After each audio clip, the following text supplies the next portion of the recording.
సార్వత్రిక ఎన్నికలు దగ్గర పడుతున్నటువంటి నేపథ్యంలో ఆంధ్రప్రదేశ్లో రాజకీయ సమీకరణాలు అయితే శరవేగంగా మారుతున్నాయి. ఈ నేపథ్యంలోనే ఉమ్మడి విజయనగరం జిల్లాలో ఏ పార్టీ సత్తా చాటబోతోంది, ఏ పార్టీకి ఎన్ని స్థానాలు రాబోతున్నాయి, అసలు ఉమ్మడి విజయనగరం ప్రజల అభిప్రాయం ఏ రకంగా ఉంది అనే అంశాల గురించి కేకే సర్వే అండ్ స్ట్రాటజీస్ అనేటువంటి సంస్థ ఒక సర్వేని నిర్వహించింది. ఆ సర్వే ప్రకారంగా ఉమ్మడి విజయనగరం జిల్లాలో ఏ పార్టీ సత్తా చాటబోతుందనేది తెలుసుకునేందుకు మనతో పాటు కేకే సర్వేస్ సిఇఓ కేకే గారు మనతో ఉన్నారు. కేకే గారితో మాట్లాడదాం. కేకే గారు హాయ్ అండి. Thank you sir. ఏంటి ఉమ్మడి విజయనగరం జిల్లాలో ఏ పార్టీ సత్తా చాటబోతోంది, ఏ పార్టీకి ఎన్ని స్థానాలు రాబోతున్నాయి, అసలు విజయనగరం జిల్లాలో ప్రజల అభిప్రాయం ఏ రకంగా ఉంది అంటే ఏం చెప్తారు? విజయనగరం జిల్లాకి వెళ్లే ముందు సార్ ఒకే 1 మినిట్ ఏంటంటే కేకే సర్వేస్ లాస్ట్ టైం చెప్పినప్పుడు 9కి 9 ఇంకా 2-3 నెలల ఎలక్షన్స్ ఉండగా చెప్పాం మనం. 9కి 9 వైఎస్ఆర్సీపీకి మాత్రమే వస్తాయి అన్నప్పుడు హార్డ్ కోర్ వైఎస్ఆర్సీపీ కూడా నమ్మలేదు. ఒకటన్నా టీడీపీకి వస్తుందిలేండి, మరి 9 ఎలా వస్తాయి అన్నట్టుండేవారు అనమాట. కానీ ఒక్కసారి రిజల్ట్స్ వచ్చాక టీడీపీ కాదు, వైసీపీ కాదు, జనసేన కాదు, న్యూట్రల్ కాదు, అందరూ ప్రతి ఒక్కరు మనకు అభిమానులుగా అయిపోయారు అన్నమాట. సో ఎందుకంటే అంత క్షుణ్ణంగా ఒక సర్వేని నిర్వహించేటప్పుడు ప్రతి ఒక్క శాంప్లింగ్ కానీ తీసుకునే విధానం కానీ లోకల్ మనకు స్లీపింగ్ సెల్స్ మన అబ్జర్వేషన్స్ కానీ అంత డీటెయిల్ చేస్తున్నాం. అందుకే ఒక్కసారిగా 170 వీళ్ళు గెలుస్తున్నారు, ఇన్ని ఓడిపోతున్నారని మనం ఏకదుకే చెప్పట్లేదు. క్యాండిడేట్లు ప్రకటించాక కూడా ముందు చెప్పలేదు. ప్రకటించాక ఆ టైం తీసుకొని మనం ఒక్కొక్క జిల్లా చెప్పుకుంటూ వస్తున్నాం. తర్వాత మార్పులు ఏముంటే మళ్ళీ సర్వే చేసి మళ్ళీ టోటల్గా ఎంత ఉందో చెప్తాం. ఇప్పుడు coming back to your question, ఉమ్మడి విజయనగరం జిల్లాలో మొత్తం 9 నియోజకవర్గాల్లో ఓవరాల్ గా ఖచ్చితంగా టీడీపీ 3 సీట్లు గెలుచుకుంటుందండి. 3 సీట్లు వైసీపీ గెలుచుకుంటుంది. మరో మిగిలిన 3 సీట్లు మటుకు నువ్వా నేనన్నట్టు ఉన్నాయి. ఈ 3 హోరాహోరీగా ఉన్నాయి. ఈ 3 తగ్గు. టీడీపీకి 3 తగ్గు, వైసీపీకి 3 తగ్గు. ఈ 3 అనేది వాళ్ళకి ఇంకా 34 రోజులు టైం ఉంది కాబట్టి మార్చుకునేందుకు ఆస్కారం ఉన్నాయి. మనం జిల్లాల వరకు ఓవరాల్ గా చెప్తున్నాం. అంటే కొన్ని సర్వేల ప్రకారంగా వైసీపీకి అసలు ఒక స్థానం కూడా రాదు, వస్తే ఒక స్థానం మాత్రమే వచ్చే అవకాశం ఉంది విజయనగరం జిల్లాలో ఈ 9 అసెంబ్లీ నియోజకవర్గాలకు గాను అంటూ కూడా కొన్ని సర్వేలు అయితే వచ్చింది. నేను ఇతరుల సర్వే నుంచి కామెంట్ చేయనండి. కాకపోతే బేసిక్ ఒక చిన్న అంచనా అండి, ఎస్సీ ఎస్టీ కామన్ గా ఉన్న నియోజకవర్గాల్లో ఎక్కువ టీడీపీకి కానీ జనసేనకి కానీ బీజేపీకి ఉన్న పట్టు కంటే వైసీపీకి ఉంటుంది. మేబీ సరిగ్గా ప్లాన్ చేసుకుని ఆ క్యాండిడేట్లు ముందుగా నియమించుకొని అభ్యర్థుల్ని కానీ ముందుగా ప్రకటించి సరైన ప్లాన్ చేసుకుంటే ఆ నియోజకవర్గం గెలవచ్చు. బట్ అంటే మీరు ఏ ప్రాతిపదికన ఈ సర్వే నిర్వహించారు, ఎన్ని శాంపిల్స్ తీసుకున్నారు ర్యాండమ్ గా? అంటే చాలా మందికి ఉన్న అపోహ ఏంటంటే అండి, ఒక నియోజకవర్గంలో గెలుపు ఓటములకు సంబంధించినటువంటి సర్వేకి ఎక్కువ శాంపుల్స్ కావాలి అని అనుకుంటారు. ఎక్కువ శాంపుల్స్ ని బట్టి ఎక్కువ పర్ఫెక్ట్ గా ఉండదు. ఇప్పుడు ప్రేక్షకులు కూడా బాగా అడ్వాన్స్ అయిపోయారు. ఇప్పుడు ఎవరైనా విలేజ్ లోకి వచ్చి మీ ఎవరు కోటేస్తున్నారు లేకపోతే మీ క్యాస్ట్ ఏంటని చెప్పగానే వాళ్ళు దాచుకోవాలనుకుని దాచేసుకుంటారు, చెప్పకూడదు అనుకుని చెప్పట్లేదు. ఎందుకంటే ఇది ఏం ఇష్యూస్ వస్తాయి అనేది. అదొకటి. తక్కువ శాంపుల్స్ అయినా ఏ పరంగా తీస్తున్నారని చెప్పి, అంటే క్యాస్ట్ల పరంగా తీస్తున్నారా, విలేజ్ల పరంగా తీస్తున్నారా, మండల వారిగా తీస్తున్నారా, అక్కడ లోకల్ ఇష్యూస్ని కన్సిడర్ చేస్తున్నారా, ఇవన్నీ వచ్చాక కూడా మళ్ళీ సెకండరీ మనకు ఉన్నటువంటి లోకల్ గా ఉన్నటువంటి సమీకరణాలు అవన్నీ అబ్జర్వ్ చేస్తున్నటువంటి లోకల్ ప్రతి మండలంలో మనం ఒకటి పెట్టుకున్నాం. ఎందుకంటే ఇది ఫస్ట్ టైం కాదు కాబట్టి లాస్ట్ టైం మనం బాగా కష్టపడేదానికి ఇప్పుడు అడ్వాంటేజ్ ఏంటంటే ఆ పర్సన్స్ క్యాండిడేట్ నెంబర్ ఉంది. వాళ్ళతో మనం వెళ్ళడం, లేకపోతే కూర్చోవడం, మాట్లాడడం, వాళ్ళకి అమౌంట్ ఇవ్వడం, కూడా తీయడం, సరే ఇలా చూడండి ఈ రిపోర్ట్లు ఏమైనా మారాయని వాళ్ళ దగ్గర మళ్ళీ చేపిస్తాం. దాని తర్వాత మళ్ళీ రీవెరిఫికేషన్ చేపిస్తాం. ఇది కాకుండా మళ్ళీ లోకల్ గా ఒక నియోజకవర్గం 2 నియోజకవర్గాలు చేసే చిన్న చిన్న సర్వే కంపెనీలు ఉంటాయి, వాళ్ళ రిపోర్ట్ తెప్పిస్తాం. మనం ఇవన్నీ కన్సాలిడేట్ చేసి ఒక రిపోర్ట్ ఇస్తున్నాం కాబట్టి లాస్ట్ టైం మనం 98% యాక్యురసీ తో 175లో దాదాపు మనం చెప్పిన క్యాండిడేట్లే 170 మంది గెలిచారు. ఓకే సార్, అట్లయితే బొబ్బిలి నియోజకవర్గం నుంచి స్టార్ట్ చేద్దాం. బొబ్బిలి నియోజకవర్గంలో గెలిపెవరిది, అసలు బొబ్బిలి నియోజకవర్గంలో ప్రజల అభిప్రాయం ఏ రకంగా ఉంది? బొబ్బిలి నియోజకవర్గం నుంచి టీడీపీ వైపు బేబీ నైనా గారు పోటీ చేయబోతున్నారు, రంగారావు గారు. నెక్స్ట్ వైసీపీ నుంచి సంబంగి వెంకట చిన్న అప్పలనాయుడు గారు అభ్యర్థిగా బరిలో దిగబోతున్నారు. బొబ్బిలి అనే పేరులోనే ఉంది, మామూలుగా బలాబలాలు ఎక్కువ ఉండే పోటీగా ఉంటుంది. ఇది మటుకు ఇద్దరు టఫ్ ఫైట్ ఇస్తున్నారు, ఇద్దరు మంచి ప్లాన్ గానే వస్తున్నారు, ఇద్దరు ప్రిపేర్డ్ అయ్యి చేస్తున్న నియోజకవర్గం ఏదైనా ఉందంటే మొత్తం విజయనగరంలో ఇద్దరు బొబ్బిలి నియోజకవర్గం చెప్పొచ్చు. ఓకే, అంటే హోరాహోరీ పోరులో ఇది ఒకటి ఉంటుంది ఖచ్చితంగా. ఓకే, నెక్స్ట్ చీపురుపల్లి నియోజకవర్గం. ఈ చీపురుపల్లి నియోజకవర్గంలో రానున్న ఎన్నికల్లో గెలిపేవారిది, ప్రజల అభిప్రాయం ఏ రకంగా ఉంది అంటే ఏం చెప్తారు? అంటే టీడీపీ నుంచి కిమిడి కళా వెంకటరావు గారు అక్కడ బరిలో దిగబోతున్నారు. నెక్స్ట్ వైసీపీ నుంచి బొత్స సత్యనారాయణ గారు బరిలో దిగబోతున్నారు. ఇది ఇప్పుడు 15 సంవత్సరాల ఎక్స్పీరియన్స్ ఉన్నటువంటి మినిస్ట్రీగా చేశారండి ఆయన కంటెస్ట్ చేస్తారు. సో ఆ క్యాండిడేట్కి బలంగా ఉండాలంటే దానితో పోటాపోటీగా ఉన్న ఆయన్ని దింపాలి. ఇప్పుడు కిమిడి వెంకట్రావు గారు ఆ స్థాయిలో పోటీ ఇవ్వగలరు. కాకపోతే బొత్స గారికి ఉన్న అడ్వాంటేజ్ ఏంటంటే బొత్స గారు మరి మీరు చాలా వీడియోలో మీరు మాట్లాడి వినుంటారు. ఆ మాట్లాడితే సో మాటలు ఎవరికి అవతలకి అర్థం కావు. బట్ ఆయనకి అర్థం కాకపోయినా ఈ ఎలక్టర్స్ సంబంధించినటువంటి ఓట్ బ్యాంకింగ్ ఎలా కన్విన్స్ చేసుకోవాలి ఆ నాలెడ్జ్ ఉంది. పోల్ మేనేజ్మెంట్ బాగా చేయగలరు. కనీసం 3-4 నియోజకవర్గాల్లో ప్రతి విలేజ్ లో ఆయన 10 పేర్లు చెప్పగలుగుతారు టక్ అంటారు. ఓకే అంటే ప్రజలతో అది ఇంటరాక్ట్ ఉంది. ఎందుకంటే లాంగ్ రన్ నుంచి వస్తున్నారు కదా. సో మినిస్ట్రీగా చేయడం వల్ల లేదా ఓట్ బ్యాంకింగ్ కన్విన్స్ చేయడం వల్ల అడ్వాంటేజ్ ఉంది. కాబట్టి ఈ రెండు పోటాపోటీగా చేయగలుగుతారు. ఏముందో పార్టీ అపోజిషన్ ఉన్న ఓట్ బ్యాంకింగ్ కూడా ఆయన కన్విన్స్ చేసుకోగలరు. ఓకే అంటే మీ సర్వే ప్రకారంగా ఈ నియోజకవర్గంలో గెలిపేవరది అంటే ఇండివిజువల్ క్యాండిడేట్ చెప్పట్లేదు. It will take some time.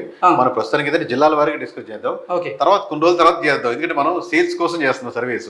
కొంతమంది ఈ జిల్లాలో కూడా కొంతమంది రిపోర్ట్ మనం సేల్స్ చేస్తాం. రిపోర్ట్ మనం ఓపెన్ గా చేస్తే ఆ క్లయింట్ కి మనం ఇబ్బంది పెట్టినట్టు. జిల్లా వారికి నేను చెప్పగలుగుతాను, బలాబలాలు చెప్పగలుగుతాను, వాళ్ళు ఎక్కడ మైనస్ పాయింట్లు చెప్పగలుగుతాను. ఓకే అండి. నెక్స్ట్ గజపతి నగరం నియోజకవర్గంలో అభ్యర్థుల బలాబలాలు ఏంటనేది మనం ఒకసారి చూసేటువంటి ప్రయత్నం చేద్దాం. ఇక్కడ టీడీపీ నుంచి కొండపల్లి శ్రీనివాసరావు గారు బరిలో ఉన్నారు. నెక్స్ట్ వైసీపీ నుంచి బొత్స అప్పల నరసయ్య గారు ఈయన బరిలో ఉన్నారు. ఏంటి వీళ్ళిద్దరిలో ప్రజల అభిప్రాయం? అన్నయ్య పేరు తమ్ముడు వచ్చారు. ఇప్పుడు ఈయనకి ఆబ్వియస్ గా వైసీపీ పార్టీ అడ్వాంటేజ్ ఉందండి. ఆబ్వియస్ గా కొన్ని ఇసుకకు సంబంధించిన లేకపోతే వాటర్ సంబంధించిన లేకపోతే లోకల్ ఇష్యూస్ సంబంధించినటువంటి ఆయన మీద ఉన్న అభియోగాలు ఎక్కువ ఉన్నాయి. పీపుల్ కొంతమంది బిలీవ్ చేస్తారు. బట్ ఆ అపోజిషన్ ని క్యాష్ చేసుకోలేకపోతున్నారు కొండపల్లి శ్రీనివాస్ గారు. మిగతా వాళ్ళని కలుపుకోపోవడం, వేరే లీడర్స్ తో ఉన్న ఇష్యూస్, వాటి వల్ల కొంచెం డిలే పడుతున్నారు. సో అది కానీ కన్విన్స్ చేసుకుంటే ఆబ్వియస్ గా బలం ఉంది. లేకపోతే ఆబ్వియస్ గా బొత్స ఫ్యామిలీకి ఉన్నటువంటి అడ్వాంటేజ్ నెట్వర్క్ తో బొత్స గారికి అడ్వాంటేజ్ అవుతుంది. ఇది పోటాపోటీలో ఒకటి ఉంటుందండి. ఓకే నెక్స్ట్ కురుపాం నియోజకవర్గం. ఇది ఎస్టీ నియోజకవర్గం. ఈ ఎస్టీ నియోజకవర్గంలో టీడీపీ వైపు ప్రజల అభిప్రాయం ఉందా లేదా వైసీపీ వైపు ప్రజల అభిప్రాయం ఉందా అంటే మీరేం చెప్తారు? టీడీపీ వైపు ఇక్కడ తొయ్యక జగదీశ్వరి గారు అక్కడ అభ్యర్థిగా బరిలో దిగబోతున్నారు. వైసీపీ నుంచి పాముల పుష్పశ్రీవాణి గారు అభ్యర్థిగా బరిలో దిగబోతున్నారు. ఓట్ బ్యాంకింగ్ గురించి కొంచెం ఐడియా ఉన్న వాళ్ళకన్నా ఒక ఐడియా ఉంటుందండి. ఎప్పుడైనా ఎస్సీ ఎస్టీ నియోజకవర్గాల్లో ఫస్ట్ నుంచి కానీ కాంగ్రెస్ కానీ వైఎస్ఆర్సీపీ కానీ అంటే ఆ కనెక్షన్ అట్లాగే వచ్చింది కాబట్టి వాళ్ళకి ఓట్ బ్యాంకింగ్ ఎక్కువ ఉంటుంది. ఆబ్వియస్గా పాముల పుష్ప శ్రీవాణి గారు ఇది థర్డ్ టైం అనమాట. 2 సార్లు ఆల్రెడీ గెలిచారు. ఇది థర్డ్ టైం కాబట్టి ఇంతకుముందు ఉప ముఖ్యమంత్రి కూడా చేశారు. తర్వాత గిరిజన శాఖకు కూడా అధ్యక్షులుగా చేశారు. బట్ ఆమె చాలా నెగిటివ్ ఉంది, కలవట్లేదని, చాలా మంది కలుపుకోవట్లేదని. దాన్ని అపోజ్ చేసుకునే దానికి ఇంకొంచెం జగదీశ్వర్ గారు ఇంకా బాగా వర్క్ చేయాల్సి వస్తుంది. వేరే వాళ్ళకి ఫస్ట్ ఇన్ఛార్జ్ క్యాండిడేట్ అని 2-3 లేడీస్ తర్వాత ఆమెకి ఇచ్చారు. సో వేరే ఆ లేడీస్ కూడా కలుపుకొని పోయే తత్వం. ఇందాక మీరే చెప్పారు అంటే ఎస్సీ ఎస్టీ నియోజకవర్గాల్లో ఎక్కువగా అంటే వైఎస్ గారు ఉన్నప్పుడు వైఎస్ గారికి లేదంటే ఇప్పుడు జగన్మోహన్ రెడ్డి గారికి ఎక్కువగా ఆ నియోజకవర్గాల్లో సీట్లు వస్తున్న నేపథ్యంలో ఇప్పుడు ఈ క్యాండిడేట్ మీద వ్యతిరేకత పనిచేసే అవకాశం ఉందంటారా అక్కడ? అదే సార్, వాళ్ళు ఆ సెక్షన్ ఇప్పుడు ఫర్ సపోజ్ 10% పోయినసారి ఓట్లు వేసిన వాళ్ళు వేయకూడదు అనుకుంటున్నారు. ఆ 10% క్యాష్ చేసుకునే దానికి వీళ్ళు ఎంత వర్క్ చేస్తారో వాళ్ళ మీద ఆధారపడుతుంది. మీరు చెప్పినట్లు అది రాజశేఖర రెడ్డి ఓట్ బ్యాంకింగ్, జగన్మోహన్ రెడ్డి గారు ఓట్ బ్యాంకింగ్ కాదు, కాంగ్రెస్ నుంచి వస్తున్న ఓట్ బ్యాంకింగ్. ఫస్ట్ అలవాటు అంతా కాంగ్రెస్, దాన్ని వైఎస్ఆర్ గారు తీసుకున్నారు. వైఎస్ఆర్ నుంచి జగన్మోహన్ రెడ్డి గారు రిట్రీవ్ చేయగలిగారు. అట్ ది సేమ్ టైం దాంట్లో క్యాండిడేట్ మీద ఉన్న నెగిటివిటీ కలవట్లేదు, జనాల్ని కలుపుకోవట్లేదు, కొంచెం దూరం మెయింటైన్ చేస్తున్నారు. పేరుకేమో ఎస్టీ నియోజకవర్గం కానీ మామూలు నియోజకవర్గాల్లో ఎమ్మెల్యేలు కలిసేందుకు కూడా కలవట్లేదని ఒక దాని మీద. దాన్ని ఎంత ఎన్కాష్ చేసుకుంటారనేది ఇంకా 40 days ఉంది కదా, వాళ్ళు మార్చుకోవచ్చు, కరెక్ట్ చేసుకోవచ్చు. అయ్యో నా తప్పు అయిపోయింది, ఇప్పుడు నేను కలవాలి, మారవాలి, ఇది సారీ ఈ ఊరికి రాలేదు ఇన్ని రోజులు అని మిస్టేక్ చెప్పి కరెక్ట్ చేసుకోవచ్చు. Okay next Nellimarla. ఇక్కడ కూటమిలో భాగంగా జనసేన అభ్యర్థి బరిలో దిగబోతున్నారు లోకం మాధవి గారు. నెక్స్ట్ వైసీపీ నుంచి అప్పల నాయుడు బడ్డుకొండ, ఈయన వైసీపీ నుంచి బరిలో దిగబోతున్నారు. ఏంటి వీళ్ళిద్దరి బలాబలాలు ఏంటి అంటే ఏం చెప్తారు? మనకు మొత్తం ఉత్తరాంధ్రలో ఫస్ట్ సీటు ఏదైనా అంటే జనసేనకి మొత్తం ఆంధ్రప్రదేశ్ మొత్తం ఫ్యాన్స్ ఫాలోయర్స్ ఉంటారు కాబట్టి ఏదైనా ఫస్ట్ సీటు వాళ్ళు ఎక్స్పెక్ట్ చేయొచ్చు ఉత్తరాంధ్ర నుంచి. అంటే శ్రీకాకుళం విజయనగరం నుంచి నేను చెప్పొస్తున్నాను, అట్లా వస్తున్నాను. ఆ పక్క నుంచి మొదలు పెడితే ఈ నెల్లిమర్ల అనే సీటు మటుకు వాళ్ళు ఎక్స్పెక్ట్ చేయొచ్చు.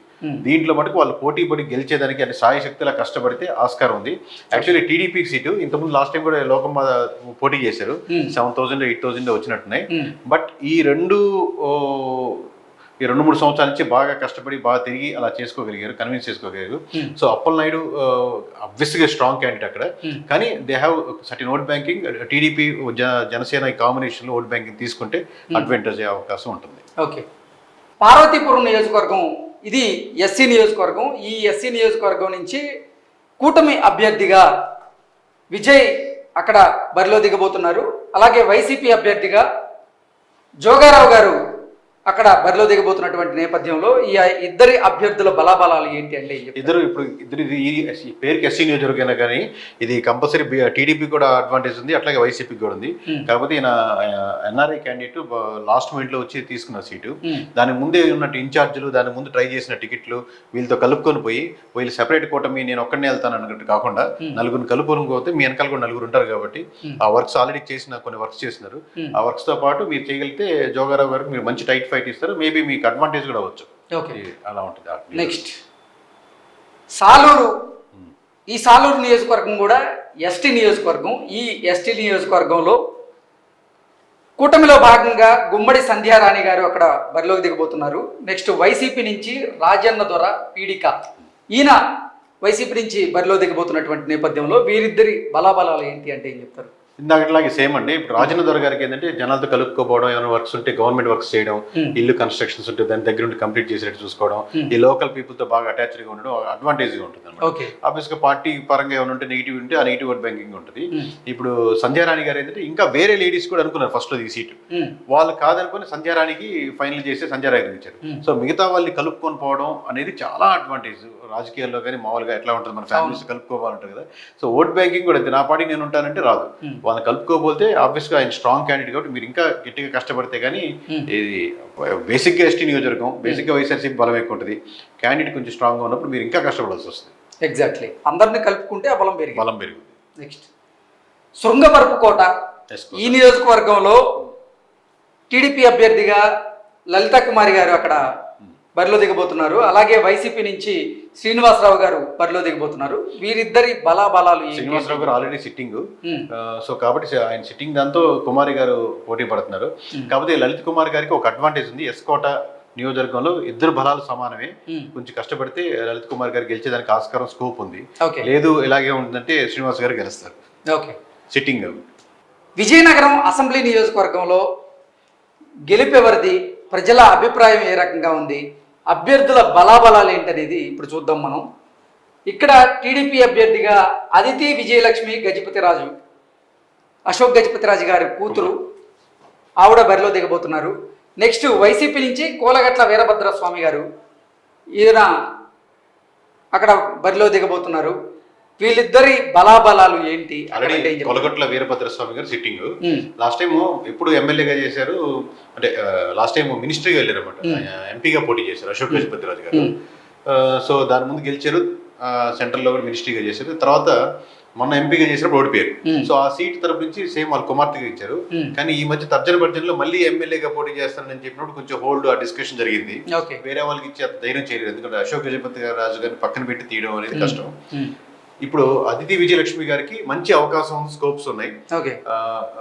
కుల సమీకరణ పరంగా కూడా మామూలుగా కొలగొట్ట వీరభద్రస్వామి కొంచెం అడ్వాంటేజ్ ఉన్నప్పటికీ లోకల్ గా ఉన్నటువంటి అపోజిషన్, ఎప్పటి నుంచో ఫ్యామిలీకి ఉన్నటువంటి రెప్యుటేషన్ తీసుకోవచ్చు. ఈ మధ్య కూడా వేరే ఫాలోవర్స్ ఇష్యూ జరిగి కొంతమంది వెనక్కి వెళ్ళిపోవడం జరిగింది. ఒకటే రోజు 5,000 మంది వైఎస్ఆర్సీపీ కార్యకర్తలు కూడా అశోక్ గజపతిరాజు గారి సమక్షంలో టీడీపీలో చేరడం జరిగింది. బట్ ఇంకా 40 రోజులు ఉంది కాబట్టి ఇద్దరికి అవకాశం ఇంకా మెరుగుపరుచుకునే ఆస్కారం ఉంది. సో ఇది మంచి టఫ్ ఫైట్, ఇంట్రెస్టింగ్ గా ఉంటుంది విజయనగరం జిల్లా వరకు. ఓకే. ఓవరాల్ గా ఉమ్మడి విజయనగరం జిల్లాలో టీడీపీ, జనసేన, భారతీయ జనతా పార్టీ కూటమికి 3 స్థానాలు రాబోతున్నట్లుగా, నెక్స్ట్ వైఎస్ఆర్సీపీకి 3 స్థానాలు రాబోతున్నట్లుగా, మరో 3 స్థానాల్లో హోరాహోరీ పోరు ఉండబోతున్నట్లుగా కేకే గారు అయితే మనకు చెప్తూ ఉన్నారు. సార్ ఖచ్చితంగా చెప్పండి, ఎందుకంటే పోయినసారి 9కి 9 వస్తాయని మొత్తం రాష్ట్రంలో ఎవరు చెప్పక ముందు కూడా చెప్పాము. అలాగే ఇప్పుడు కాన్ఫిడెంట్ గా చెప్పేది అంటే కూటమికి 3 తగ్గవు. ఓకే. వైఎస్ఆర్సీపీకి 3 తగ్గవు. ఇక్కడ ఫైట్ ఈ 3 ఏంటంటే ఒక 5,000 లోపల అటు ఇటుగా ఉన్నది. ఇంకా టైం ఉంది కాబట్టి 40 రోజులు ఎలాగైనా మార్చుకోవచ్చు. దీంట్లో ఏంటంటే ఈ రెండిట్లో 10,000 పైనే ఉంది. సో అది చాలా కష్టం మార్చుకోవడం. 10,000 పైన ఓట్ బ్యాంకింగ్ ఒకసారిగా ఎక్సెప్షనల్ కేసెస్ తప్పితే నిజంగా అప్పుడు మిస్టేక్ అయితే సారీ అని చెప్తాం. బట్ ఈ 6 అయితే ఖచ్చితంగా మారవు. ఓకే, ఈ ఫైట్ మనకి ఈ మూడిట్లోనే ఉంటుంది. ఓకే. ఓవరాల్గా ఉమ్మడి విజయనగరం జిల్లాలో అయితే 3 అసెంబ్లీ స్థానాల్లో వైసీపీ గెలవబోతుందని, మరో 3 అసెంబ్లీ నియోజకవర్గాల్లో జనసేన, టీడీపీ, భారతీయ జనతా పార్టీ కూటమి గెలవబోతుందని, మరో 3 స్థానాల్లో మాత్రం హోరాహోరీ పోరుండే అవకాశం ఉంది. అక్కడ 5,000 మెజారిటీ కొంచెం అటు ఇటుగా ఉంది అంటూ కూడా కేకే గారు చెప్తూ ఉన్నారు. ఈ 40 రోజులు నిద్రాహారాలు లేకుండా